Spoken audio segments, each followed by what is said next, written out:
Alright, welcome back.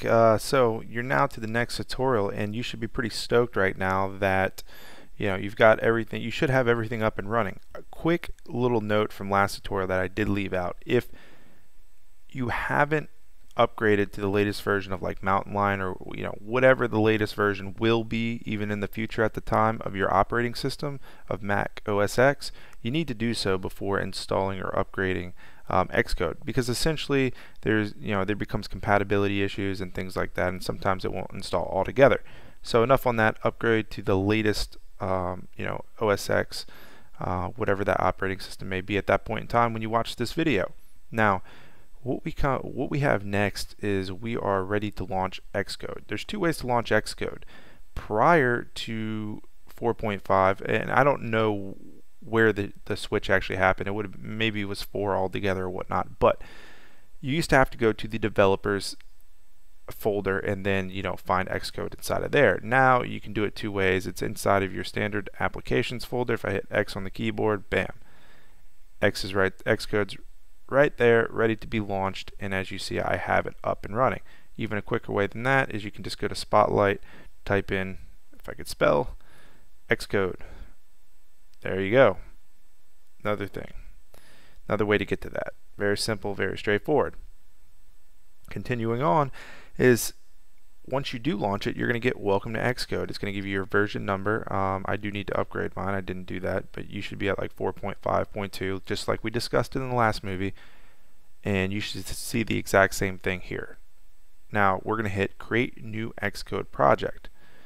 When I do that, it's going to pop up this template screen and ask me what type of template I want to create. Well, it really depends, and Apple from time to time, even in prior versions and whatnot, has changed these names for no apparent reason. So it might have not been called Master Detailed Application before, but now it is, and they've kind of switched around, and they should have probably kept it the same name, not to confuse people, but for some reason they changed it. So go with it. Nonetheless, what's important is that you just read the actual information down here that gives you a hint of what type of application these templates are good for. So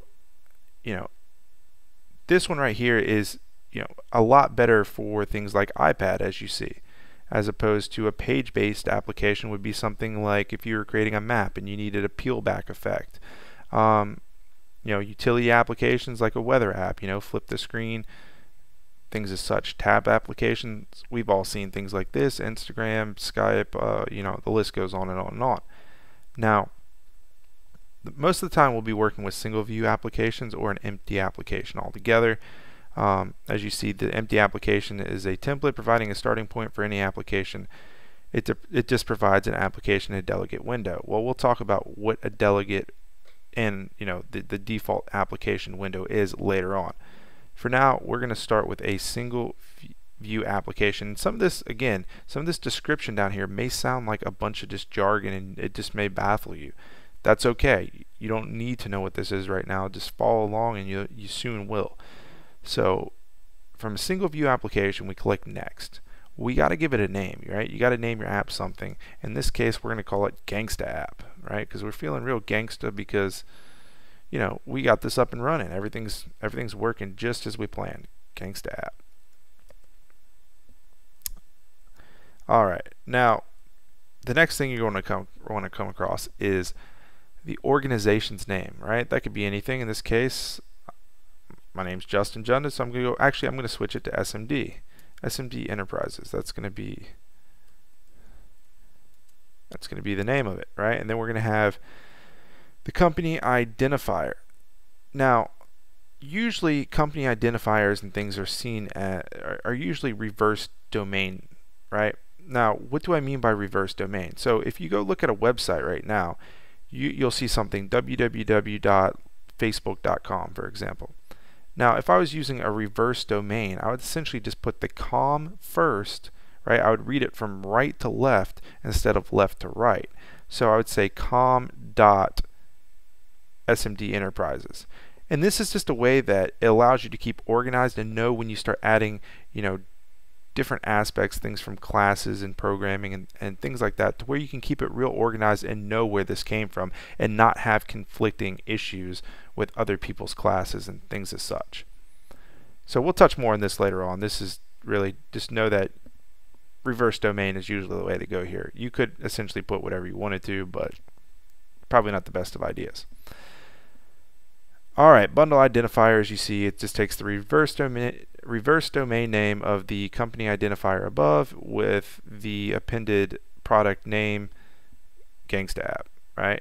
We have a class prefix. Now let's talk about class prefix. A lot of people can leave this blank and just go with what the default is, and I usually like to name mine something. That way I know where this class came from, what project this class came from, in case I want to reuse this code somewhere else. So I always like to give it a class prefix name. In this case, we're making a Gangsta app, so we're going to give it a class prefix of Gangster. Use something that makes sense. A lot of people will name something that doesn't make sense at all, and 1, 2, 3, 4 or something just to separate it, or you see all kinds of crazy stuff. But nonetheless, make it something that makes sense, that you're going to know that this class belongs to a specific project. Alright, devices, iPhone, iPad, universal, right? We're going to be developing for iPhone, so we're going to leave it alone. If you're developing for iPad, common sense here says you'd put it on iPad. If you're developing for both, that would be universal.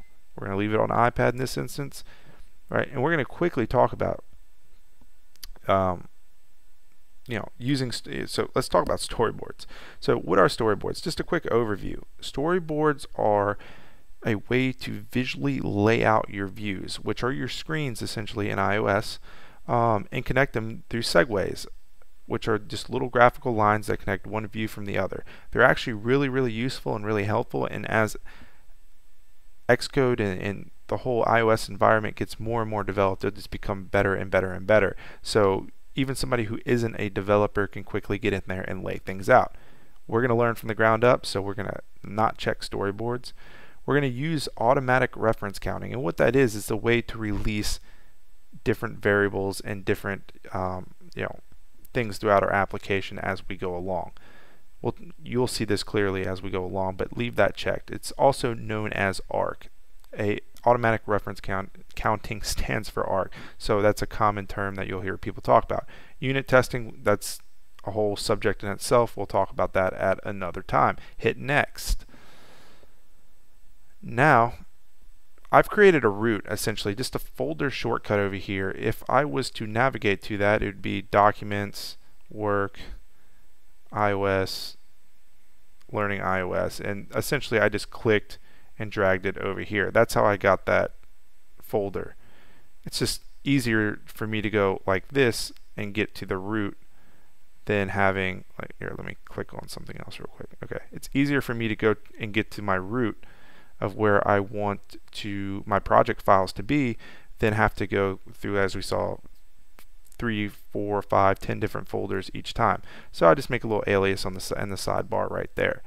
Now you'll also see create local Git repository for this project. Ignore this for the time being. We'll learn all about Git later. You won't need it for any of these projects at the moment, but this will come in to play much later. So just hit create, and bam, there we are. A lot of stuff going on, lots of information. It starts indexing and processing some files. You're like, Jesus and Pete, what's going on? I feel lost already. Don't worry, because in the next tutorials we're going to go all through the interface and teach you just about everything, if not everything, that you need to know in order to be fluent in the Xcode environment. So stay tuned. See you next time.